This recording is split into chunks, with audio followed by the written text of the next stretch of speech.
Hi everybody, I'd like to welcome you to another edition of Mail Call for Go Devil Garage. Today's mail call is brought to you by Peter Debella's Jeep Parts out of New York. I just got the shipment sent earlier today. It took about 3 days. I placed the order on Tuesday, I want to say. I actually had to work from home today to receive it because I'm not sure if it was just the size, quantity, or value of the parts, but I had to stay home and sign for them. So I got them about 3 hours ago, and I'm really excited to see what we got today. So let's take a look. So without further ado, let's get cracking here. Let's see what we got.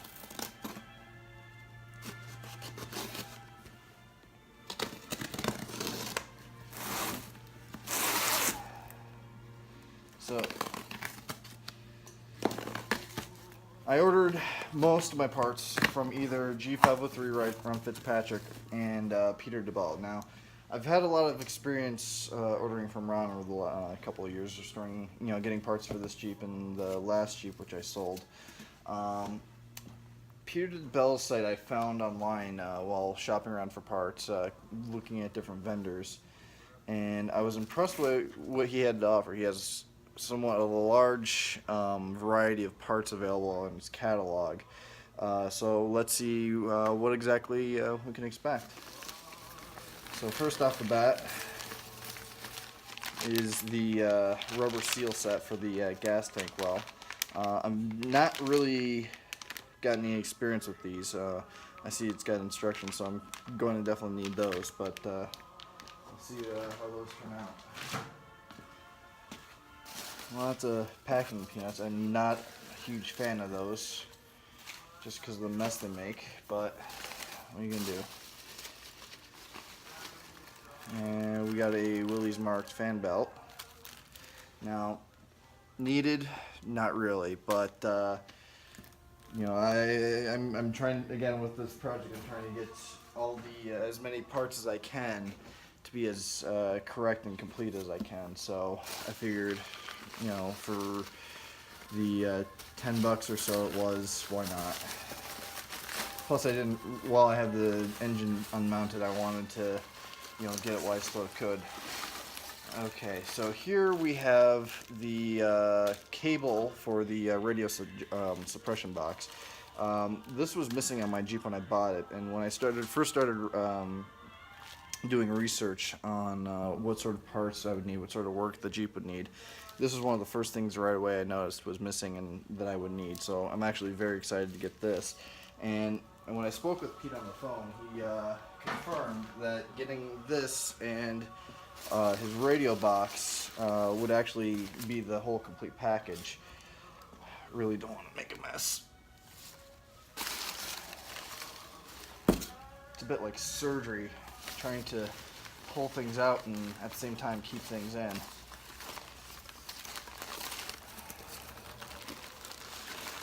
Alright, here we have the oil line set, something I quickly realized I was going to need to replace with what I currently have. Again, to be accurate, while I had the engine demounted, and because again it was needed. I got a whole set of new gauges, and I quickly realized I would need the whole set of adapters, or the corresponding connections to go with them. So here we have the short and long flexible lines to go with the oil filter, and the I'm not sure if the metal line and the other short flexible line to go to the oil gauge. So I'll need that as well.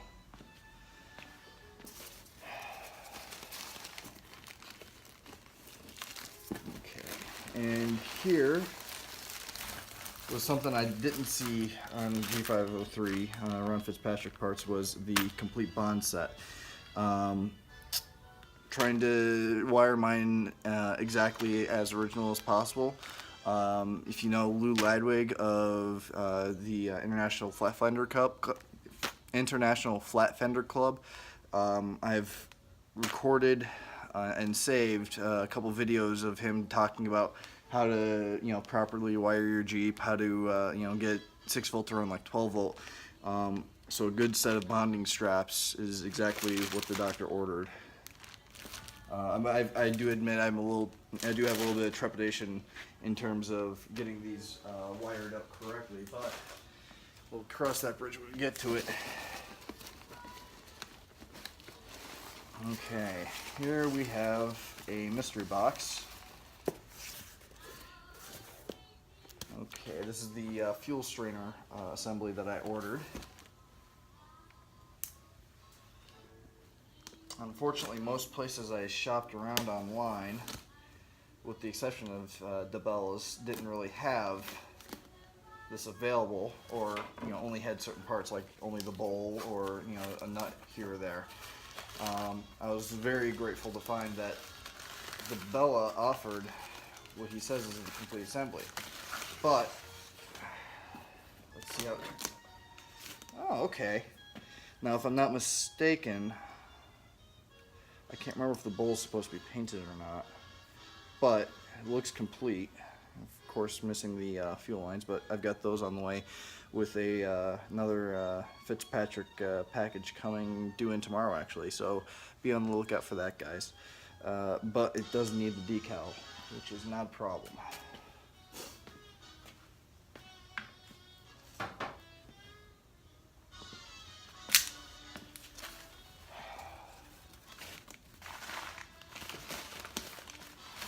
The other thing too I'm always so nervous about is with packing jobs like this, missing a tiny part tucked into a huge wadding of newspaper. So I'm always on the lookout for that.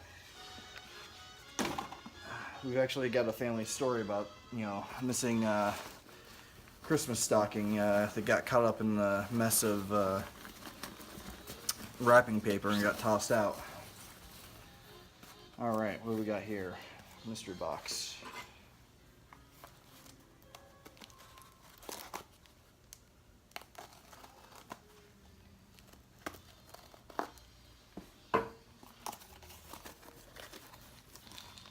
What is in the mystery box? We've got.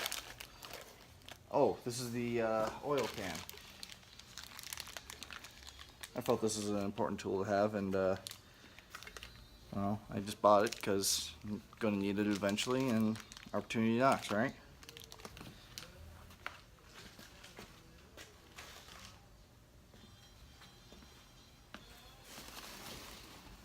Okay. This is not a part.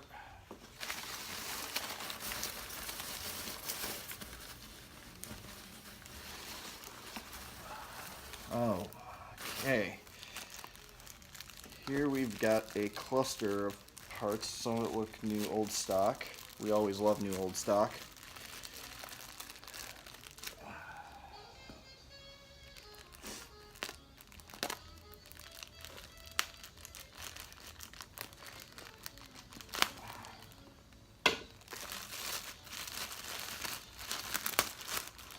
Okay.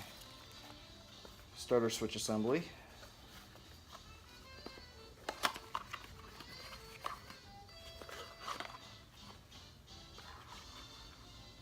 Okay.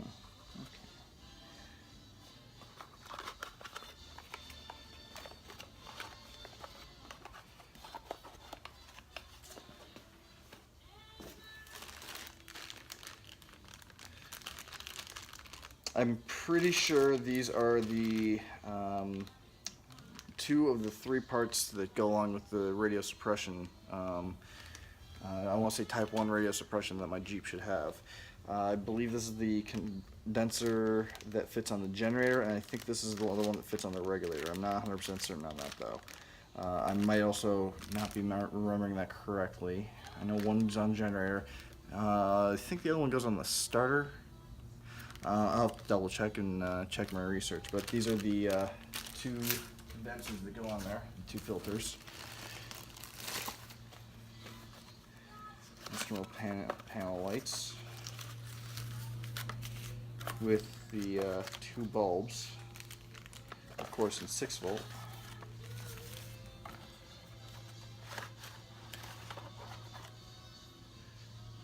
I don't know about the color, but you can always repaint them.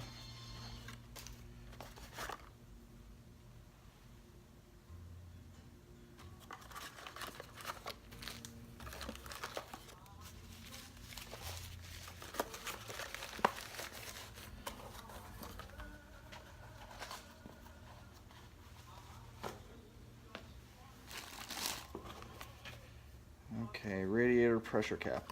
Now, I was, when I purchased the Jeep, I was lucky enough to have a slew of original parts that came with it.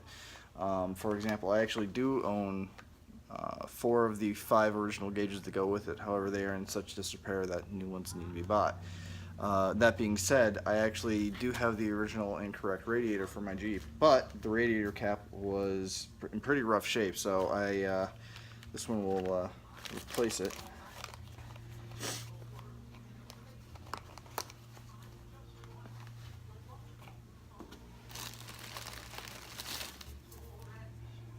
Filter unit generator. Okay, so this is the filter unit that actually goes on the generator. I don't want to open this just yet because it looks like it's original sealed component. So it's not exactly something that, as I'm not wiring the Jeep right now, as long as I know where it is, we'll be okay. But that does raise the question of, what the hell is this? I don't want to exactly be busting this out, but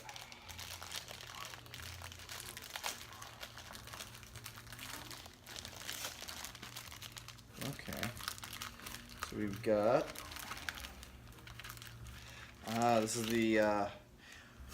this is the 30 amp breaker that goes on the back of the lights, which I got from Fitzpatrick. So let's see how that goes together here.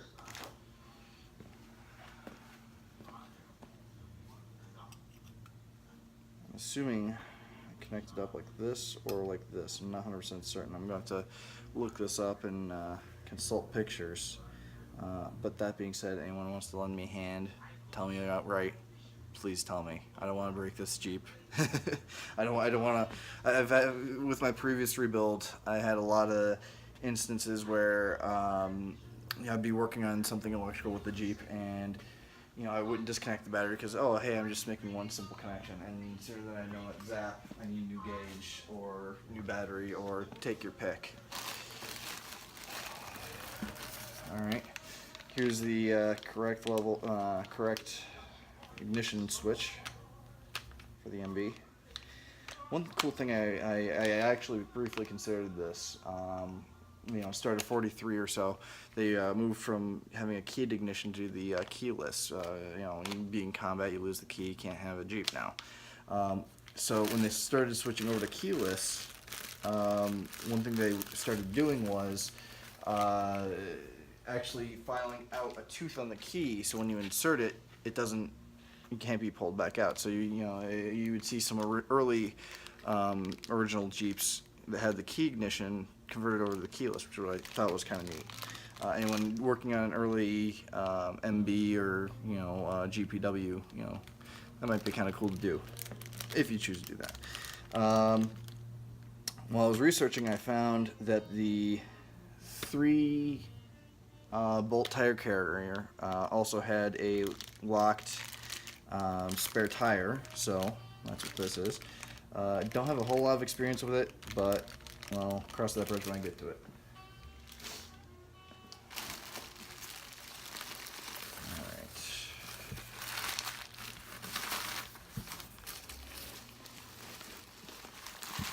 Alright. Okay. Here we have the left and right marker lights assemblies. Don't know if I need the wires or not, but better have them, not need them, not have them, right?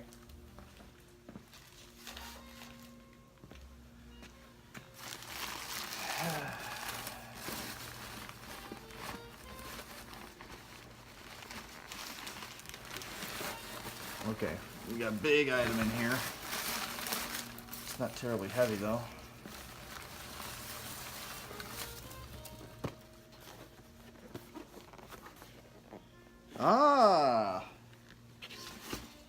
This is something in all my years of working on one Jeep or another, I've never had the money or opportunity to get.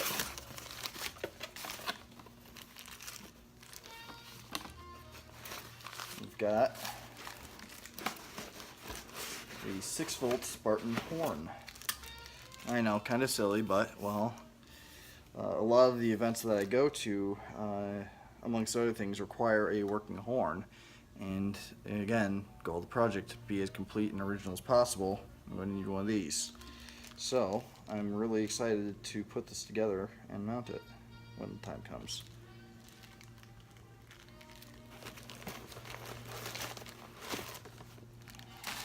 Just pop that back in here. You know what? I think, yeah.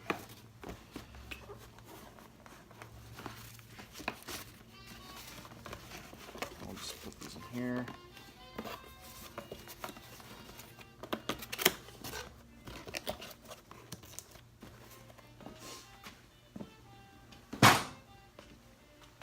Okay, let's see what else we got in here.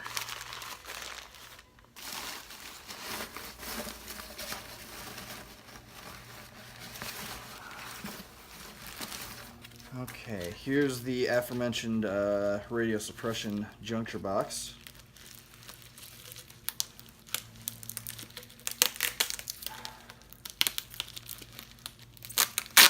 The power juncture box.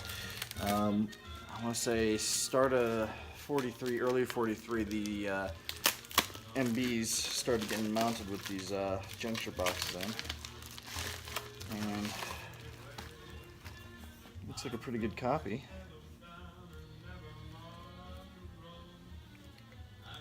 Don't exactly want to take it apart right now, but looking inside and telling by the weight, it does have all the components on the inside, so it's ready to wire up. Color does look a lot better than, what was it, the dash lights I looked at, but again, whatever. Yeah, that's all I gotta say about that.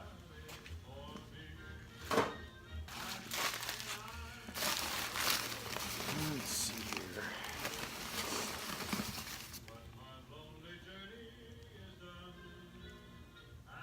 Huh. Well, note from Debella. I'm not sure what the significance is. It looks like a shopping list. Alright, we have a trailer socket. Looks like original. Incomplete, so I don't need the gasket or anything. Or do I? Oh, maybe. It is in a little bit of rough shape. You could probably just steel brush it a little bit, I guess. But as I don't currently have a trailer, I'm mostly getting this just for the sake of having it in there. You know, completionist to me. So.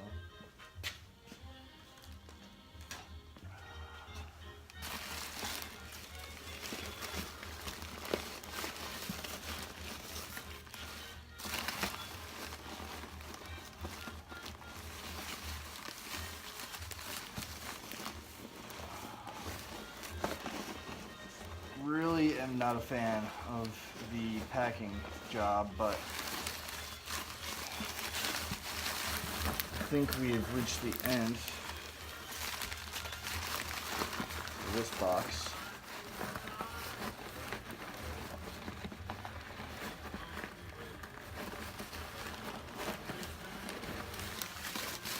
Alright, yeah, it looks like we've reached the end of this one, so let's move on to the next. For this next box. Now, one of the things I ordered and I was really curious about was the replica Willard tar top battery in 6-volt. I think it's an Optima battery, which are supposed to be pretty darn good. So let's see, judging by the size and weight, I'm going to say it's in this box along with the rest of my order. Now, the order I made from Debella wasn't as big as the last couple I've made with Ron Fitzpatrick. Mostly because either Ron had it in stock and at a cheaper price, or you know, it was just a part that was of, you know, scarcity that only I could get from his site, or, you know, what have you. Not to say there's anything wrong with it, but also I'm not really familiar with it, and it is a bit difficult to order from him. He's got part of an online store going on. There's a few things you can add to cart through PayPal in order, but otherwise you have to either call or email. And I gave him a call, and, you know, it went through my entire list, and it's not as easy or nice as G503, but it is getting there. So this is a darn heavy package. Oh boy.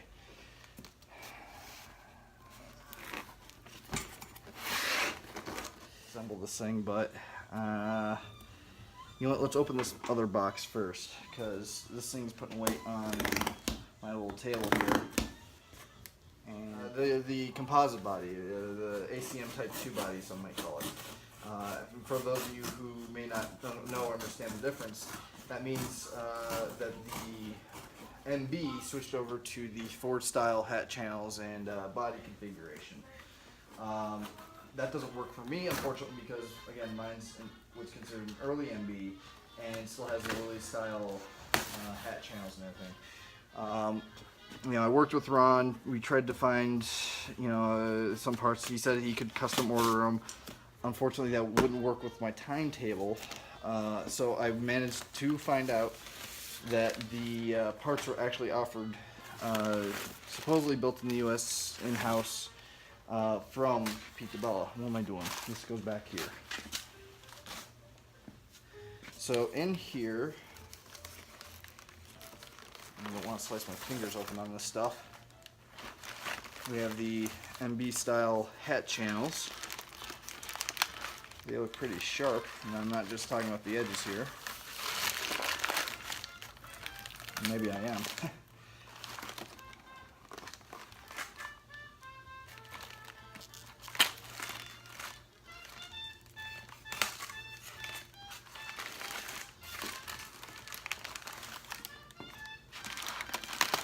Oh yeah.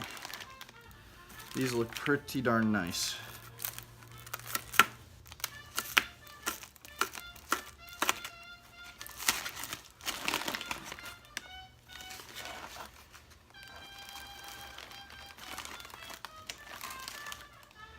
And it looks like they already have a lot of the holes drilled where they need to be drilled.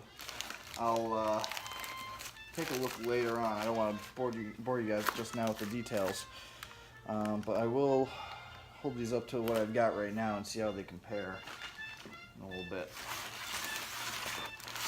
But captive nuts, and it looks like the wells for the fuel drain, or the not the fuel drain, the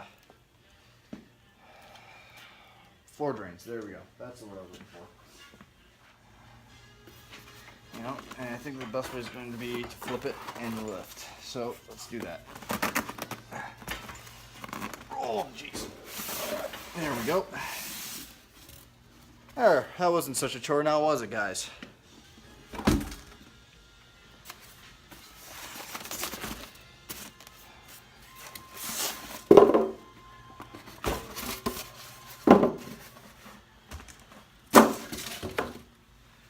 Okay, so as you can see here, the source for collector car batteries, Antique Auto Battery.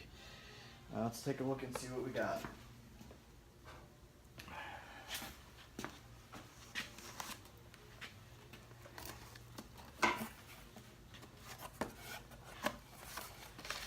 Yep, as I said, Optima battery.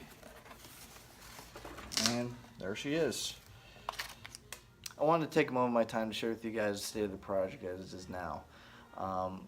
Our end goal is to bring the Jeep to an event on September the 20th. What that means is between now and then, after we get all the parts in the next couple days, we have to finish rewiring the barn, which means running the 220 lines for our tools, sandblasting the frame, mounting the new frame parts, battery tray, front cross member, and the two front frame forms, as well as touching up some cracks that we found on the frame. We also have to cut out the floor of the body and replace it with the new floor panels that we've unboxed today and earlier. We also have to run the new fuel lines, replace a few parts on the engine, mostly do electrical work, but outside of that we should be golden. It will take a lot of painting, a lot of sandblasting will be involved, but I'm optimistic that we can get everything done by then. That being said, that concludes today's mail call. I want to thank you all for tuning in and watching. and ask that you tune in tomorrow as I unbox the last of the parts coming in from G503.